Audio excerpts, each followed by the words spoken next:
వాళ్ళ మీద ఎటువంటి యాక్షన్ తీసుకోబోతున్నారు? కఠినమైన చర్యలు ఉంటాయి, దాంట్లో ఏం లేదు. ఆల్రెడీ ఉదయమే కన్సర్న్ డిపార్ట్మెంట్ అధికారులందరూ కూడా ఆదేశించడం జరిగింది. ఇమ్మీడియట్గా దాని మీద పూర్తి స్థాయిలో ఎంక్వైరీ చేసి మరి దాని మీద ఎవరైతే దాంట్లో ఇన్వాల్వ్ అయినారో దాని మీద కఠినంగా చర్యలు తీసుకోవడం జరుగుతుంది. ఎందుకంటే ఇది గత ప్రభుత్వంలో మేము ముందు నుంచి చెప్తా ఉన్నాం, అంతా అస్తవ్యస్తం చేశారు. ఇవాళ ఈ కప్పిపుచ్చుకోవడానికి రకరకాల ఎత్తుగలు చేస్తూ ఉన్నారు. ఇందులో అధికారులు కూడా ఇన్వాల్వ్ అయి ఉన్నారు కొంతమంది, అది కూడా తెలుస్తూ ఉంది. ఖచ్చితంగా అందరూ కూడా దీంట్లో భాగస్వాములైన ప్రతి ఒక్కరు కూడా వదిలే సమస్య లేదు. అది ఏ ఫైల్స్ చూద్దాం. అది ఇప్పుడు మనం చూసిన దాని ప్రకారం అక్కడ పొల్యూషన్ కంట్రోల్ PCBకి సంబంధించినవి ఉన్నాయి. ఇంకా ఏమేమి ఉన్నాయి, ఎక్కడ జరుగుతున్నాయి ఏంటో కూడా ఆల్రెడీ ఇంతకుముందు కూడా మొత్తం ఆఫీస్ సీజ్ చేశారు. 2 రోజుల క్రితం ఆఫీస్ ఓపెన్ చేయడం జరిగింది. ఆ ఆఫీస్లో టోటల్ అంతా కూడా ఆల్రెడీ అధికారులు హ్యాండ్ ఓవర్ చేసుకున్నారు.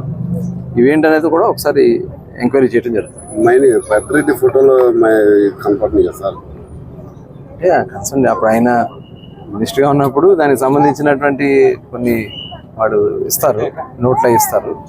ఏంటనేది చూడాలి ఒకసారి, అవన్నీ కూడా చూద్దాం.